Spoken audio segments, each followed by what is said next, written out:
Okay, it's been a heck of a weekend. I just got back from the Audrain Concours d'Elegance, and that was absolutely fabulous.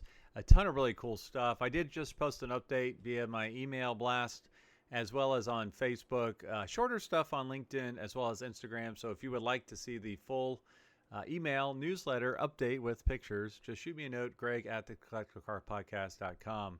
Now, I'd like to welcome a new sponsor in addition to California Car Covers. I would like to welcome Discover Once. Imagine a journey so rare it only happened once. That's the spirit behind Once. Exclusive, one-time only adventures that will never be repeated. Our next experience, American Muscle Legends, takes you trackside with the most iconic cars in history, complemented by luxury accommodations and behind-the-scenes access you simply can't buy. Spots are limited. When it's gone, it's gone. You can learn more at discoveronce.com/muscle. RM Sotheby's is the world's largest collector car auction house by total sales. They are the preeminent market maker of high-quality collector cars and collections, regardless of size or complexity. By working in partnership with the Sotheby's team and its network of 80 offices in 40 countries, RM Sotheby's has established the largest client network of any collector car auction house in the world. Join the RM Sotheby's family by connecting with one of their car specialists at rmsotheby's.com or contact me directly at gstanley@rmsotheby's.com. All right, for this episode, we have Jeremy McChesney, and we met a couple years ago at RM Sotheby's, and you had mentioned you were working on an incredible Jaguar, and I was surprised to see it here at Pebble Beach on the lawn. And at one of the events earlier in the week, you were like literally holding court in your race suit, and you were so energetic about this car. I just wanted to learn a little bit more about it. Sure. So this is XKD 522. This was a D-type that was produced by the factory in red, one of only two that were done in red, and it was the first D-type to come to the west coast of the United States in December of 1955. It was ordered by Charles Hornberg, who was the distributor for Jaguar at the time, and he ordered a red D-type because he was going to take it to the LA Auto Show, which was also happening at the same time. So the car was brought in on the Queen Mary to New York and then flown from New York all the way to Burbank Airport just in time for the opening of the Los Angeles International Auto Show. During the auto show, the car was taken to Palm Springs, California, where Ignacio Lozano, sometimes known as Nacho, was to race the car. Unfortunately, Nacho was having a little bit of a difficulty with handling in the car, so they grabbed another young driver named Carroll Shelby. Carroll Shelby drove the car on December 4th, 1955 in this livery that you see here. The car is unique from normal production D-types in a couple of different ways, and we'll open the bonnet and kind of show you that. Because it was a show car, it had a little bit more panache to it. The bonnet folds forward, and you can see that the car was brought up to a very, very high standard. Things were polished that would have been left raw aluminum on normal D-types, such as the airbox and the valve covers. Why do that for a race car? The reason was because it was an auto show car. Okay. And because it was an auto show car, Sir William Lyons, the owner of Jaguar, wanted the concentration to be on the engine, not on the bits and pieces. This was his showcase. And so this car kind of walked two lives, one as a show car and one as a race car. It spent a lot of time in Charles Hornberg's dealership on Sunset Boulevard in Hollywood, California. The car sat on a turntable and sold a lot of XK140s and Mark 7s at the time. Later in its life, it was in a parts department on Santa Monica Boulevard. When it was in the parts department, there was a fire in the building. Part of the car was burned at that point in time, and the car was removed and sold off. But that parts department became what is now the Troubadour. So it's got a little bit of rock and roll history to it as well. How did Shelby fare when he drove this? He had a real difficult time with the car. The rear torsion bar was what we called dead. It didn't have the spring to it that it needed. Nacho was having the same problem with the car. And so he DNF'd the car in the first race, and that was really harpooned in the press. So a lot of people said, the D-Type does well in Europe, it doesn't do well here. Let's wait and see what happens at the Torrey Pines race, which was coming up in February. and that was the last 6 hours of Torrey Pines to be held here in California. That race went very well. Unfortunately, 522, which was being raced by Sherwood Johnson at the time, was crashed during the race about 45 minutes in. He had to retire the car, but another D-type, XKD 527, went on to win the race with the pilot from XKD 522 as a co-pilot in that car.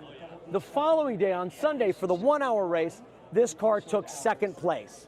So did well, it did well. But its life was really to sell cars for Charles Hornberg there on Sunset Boulevard in Hollywood, California. Now talk about some of the other little differences here with the judging, some of the fasteners and the hoses and such. So we see that these Cheney hose clamps are painted black. That black is to match the black of the hose. On silver hose, those Cheney hose clamps are going to be silver. This phenolic piece that separates the wires would normally left a kind of a brownish color, whereas here it was painted silver. Trying to find a couple other things for you here. Just the general look of the engine compartment was brought up as well, just because it was a show car. And speak to folks that don't know about D-types, what's going on right here? Yeah, so D-types were built as a single cockpit. You had a passenger, there's a passenger seat underneath the tonneau cover there. And so they were built with a couple things in mind. The first one, win Le Mans. And so in order to do that, Jaguar had to reduce the overall frontal area of the car. And they did that by taking this engine, the XK engine, and they tipped that 8 degrees to the side. So if you look, the engine doesn't line up. As a matter of fact, nothing on this car lines up. It is incredibly asymmetrical. So the engine is cantered over at 8 degrees, carburetors sit at this angle, and that was to reduce frontal area, increase the overall speed on the Mulsanne straight. That's why we have this beautiful wraparound windshield here as well. Awesome. And speak about the side exhaust here a little bit. Yeah, so because it's a straight 6, it's a cross-flow head, Weber carburetors, DC0345s. Your exhaust goes out the side and then runs right out. Did anything come with the car from the past history of racing or Carroll Shelby, chili powder, anything? Lots of history to the car, but nothing specific, nothing like, Carroll Shelby left his goggles or something like that in it, no. Yeah, okay. Well, thanks for sharing the... Thank you very much. Yeah. Thanks for participating and coming and seeing the car. I run an Instagram channel on the car called XKD522, the little red D-type. So all right, and check good it luck. out. Hopefully we'll see you on the stage. Absolutely. Thank you. Thanks. Cheers. Your car deserves the best. That's why my Pontiac GTO and Porsche Boxster S are wrapped in California car covers. Since 1989, they've been family-owned and focused on quality, offering more than 100,000 patterns plus fully custom options. Protect your passion with California Car Cover, the world's softest custom-fit covers. Learn more at calcarcover.com. All right, Mike, we are at the Quail, and you were on the podcast talking about this incredible Aston Martin that you guys were working on, and it is debuted, and it is right here. And man, you guys talk about knocking it out of the park. I cannot believe what a sexy, incredible car this is. So tell us a little bit about it and some of the cool features of it. Well, it's really cool to be here, I can't lie. We were just super lucky to have an owner like Eric Johnson to let us build a car like this to a level that we've never built a car before. As far as really almost scratch built. Yeah. Well, and we talked about this just prior. I mean, it's just such a athletic, sophisticated, sexy, muscular car to begin with, and you kind of enhanced all that. So if you would just walk us around the car, tell us some of the cool points. I mean, I know it's all custom, like every part you guys had to make. Every piece of this car is either taken from a new OE or we made. The body panels, we made the whole car. I mean, The whole car, okay. all carbon. Well, since they just popped the bonnet, not the Yeah, hood, the it's the bonnet, bonnet, right? yeah. We got to take a look. Tell us what we're looking at here. Well, it's a Coyote supercharged with a hair up supercharger, a Wagner Motorsports 5-liter Coyote Gen 2. The hair up is, we had them remake the whole supercharger because we wanted it to come out the front for the design so that the hood seals onto the airbox. Okay. So we gave hair up this is where that supercharger has to end up. So they had to make a whole new throttle body, everything just for this setup here. The whole car is carbon, in A side, B side. Blend all the wheel tubs. It seals onto the upper, so it actually seals, so all this crap doesn't go anywhere. No. Close-out panels. Yeah, I mean, there's just so look at this. much. This carbon freaking literally everywhere. Even Wow. finished, like this is the B side of the carbon, normally super rough. Yeah. Finished it. This is actually the A side. The good side is the part you really don't see. Yeah.